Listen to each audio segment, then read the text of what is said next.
ऐसे करने वालों के मुंह पर कड़ा तमाचा लगाया है हरियाणा का चुनाव ने। जब वो हारते हैं तब ईवीएम का दोष देते हैं।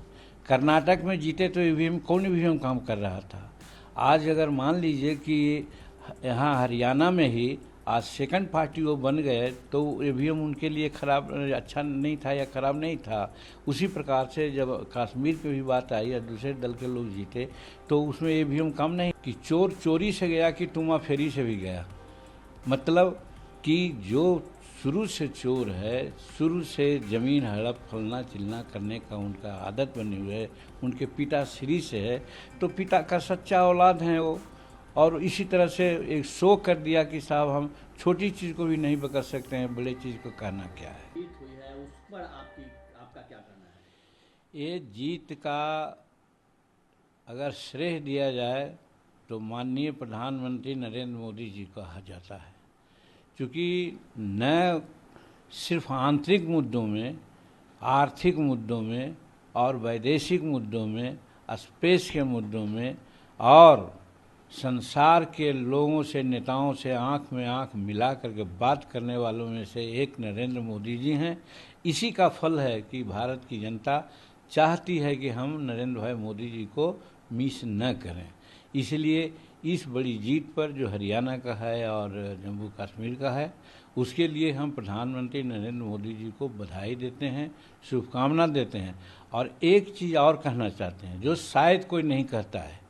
हरियाणा का जीत का अगर विश्लेषण करें तो वहाँ सबसे बलिष्ठ जाति जाट होते हैं और कांग्रेस वालों ने जाट की राजनीति किया और जाट की राजनीति करने के फलस्वरूप बाकी जितनी जातियां हैं जिसमें हमारे शेड्यूल कास्ट के भी लोग हैं, सब एक होकर के नरेंद्र मोदी जी के नेतृत्व में विश्वास किया।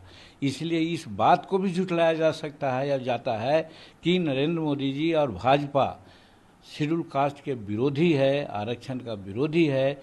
ऐसे करने वालों के मुंह पर कड़ा तमाचा लगाया है हरियाणा का चुनाव ने। इसीलिए हम नरेंद्र भाई मोदी जी, अमित शाह जी और नड्डा साहब सबको हम बधाई देते हैं। लेकिन पार्टी कह रही है कि हरियाणा की जो हार है इसको हम स्वीकार नहीं कर सकते, क्योंकि एक तरह से ईवीएम को भी वो दोष देते हैं। एक चीज़ है, ये तो पुरानी बात उनकी है।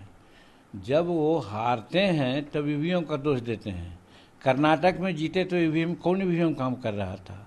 आज अगर मान लीजिए कि यहाँ हरियाणा में ही आज सेकंड पार्टी वो बन गए तो ईवीएम उनके लिए खराब, अच्छा नहीं था या खराब नहीं था। उसी प्रकार से जब कश्मीर की भी बात आई या दूसरे दल के लोग जीते तो उसमें ईवीएम कम नहीं आया। सबसे मुद्दा तो कश्मीर का था। कश्मीर में 370 क्लाउज को हटाया गया और वहाँ के लोग ये कह करके चुनाव लड़े हैं कि हम पीओ के साथ मिल करके पाकिस्तान के साथ मिल करके हम वार्ता करेंगे, जो हमारे एनडीए गवर्नमेंट के लिए और नरेंद्र भाई मोदी जी के लिए विपरीतात्मक बात है।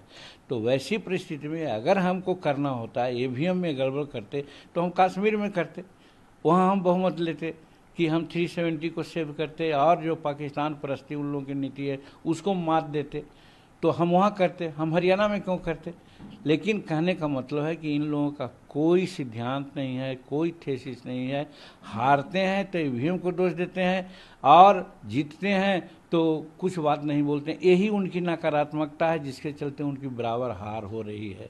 और सकारात्मकता है हमारे एनडीए के लोगों में, जिसके चलते सबको लेकर के चलने में आज साबित कर दिया हरियाणा में कि सबको, शेड्यूल कास्ट है, आदिवासी है, अन्य तबके के लोग हैं, सबको उन्होंने आगे लेकर चलने की बात किया और सब लोगों ने अगाध विश्वास व्यक्त किया, जिसकी आज जीत है, ट्रिपल जीत हुई है, एक ऐतिहासिक जीत है। इस पर हम नरेंद्र भाई मोदी जी को, नड्डा साहब को और अमित शाह जी को बहुत बहुत बधाई देते हैं। और आखिरी बार में राजनीति हो रहा है कि तेजस्वी यादव को बतौर उप मुख्यमंत्री जो घर आवंटित किया गया था, जब उन्होंने खाली किया तो टोटी ले गए, वॉश बेसिन ले गए, सोफा ले गए, बेडशीट ले गए, ये सबके आरोप लग रहे हैं। एक हम लोग के यहाँ कहावत है कि चोर चोरी से गया कि टूमा फेरी से भी गया।